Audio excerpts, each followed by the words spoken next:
Hello folks, this is your resident master of education here, the educator, and today we're going to look at one of my personal favorite movements, the Wallflip. We're going to be looking at the progressions and how to combat the fear of the movement and how to practice it safely and efficiently. Without further ado, let's get into it.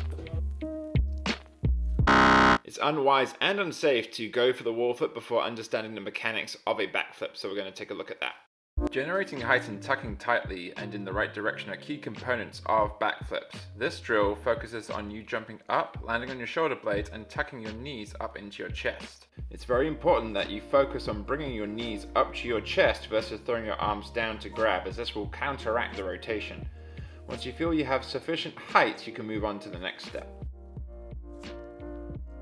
This drill is for you to get comfortable with rotating backwards. Find an incline or a cheese mat like this one, roll backwards and push up with your hands just before your head and neck would make contact with the ground. The next drill, called skinning the cat, will help to simulate the sensation of jumping up and rotating to your feet. Pull your hips upward and follow through by pulling with the arms. When you see the floor, that's your cue to let go and land on your feet.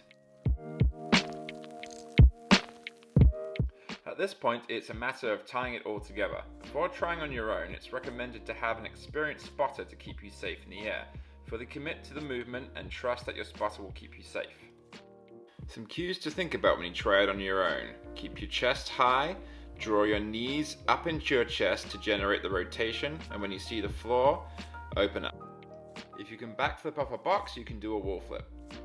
Now we can take it to the wall. You want to project yourself up and away at an angle. This ensures enough height and not landing too close to the wall. After that, it's simply a matter of completing the same rotation for the backflip earlier.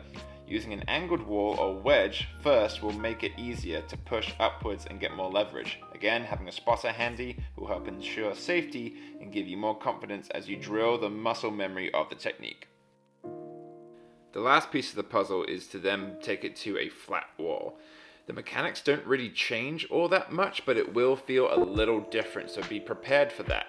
Otherwise, you're doing exactly the same movement, you just gotta push a little bit harder away from the wall as opposed to up on the wall, and it should feel more or less exactly the same. Once you're in the air, bring your knees up to your chest, spot your landing, and land on your feet.